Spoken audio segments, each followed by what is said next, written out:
अस्सलाम वालेकुम my YouTube family, कैसे हैं आप सब। उम्मीद है आप सब खैरियत से होंगे। आज हम बना रहे हैं बहुत ही मज़ेदार सा मटन पुलाव।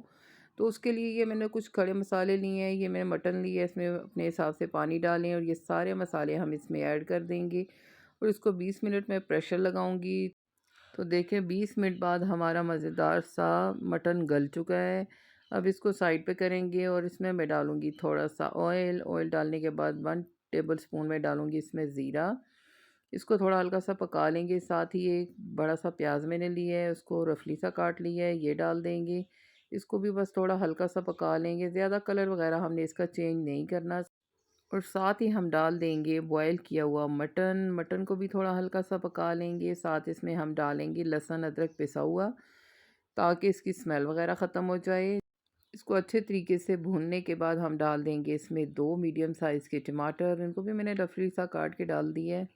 टमाटर भी हमारे थोड़े सॉफ्ट हो जाएं। साथ ही हम इसके डालेंगे मसाले। मसाले में जो बेसिक मसाले हैं और एक पुलाव मसाला है वो डाल देंगे। हम सारे मसालों को हम अच्छे तरीके से पका लेंगे, इनकी बुनाई अच्छे तरीके से कर लेंगे गोश्त के साथ। और ये देखें मैंने 1 किलो लिए हैं चावल, इनको अच्छे तरीके से साफ़ करके भिगो दिया था आधे घंटे के लिए। तो ये डाल देंगे।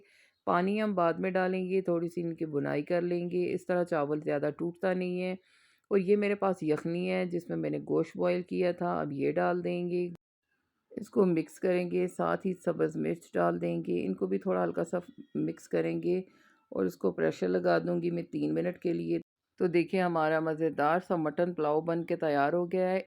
बकरा ईद पे आप ज़रूर मेरी रेसिपी को ट्राई कीजिएगा। बहुत ही मज़ेदार और आसान सी रेसिपी है, 5-10 मिनट में ये तैयार हो जाते हैं। तो चलिए अब इनको सर्व करते हैं। मेरी वीडियो अच्छी लगी हो तो आप प्लीज़ मेरी वीडियो को लाइक करें, चैनल पे नए हैं तो चैनल को सब्सक्राइब करें, बेल आइकन भी ज़रूर प्रेस करें ताकि जब भी मैं कोई नई वीडियो लगाऊं उसका नोटिफिकेशन सबसे पहले आपको जाए। मेरी वीडियो को ट्राई करो, खाओ पियो, एंजॉय करो।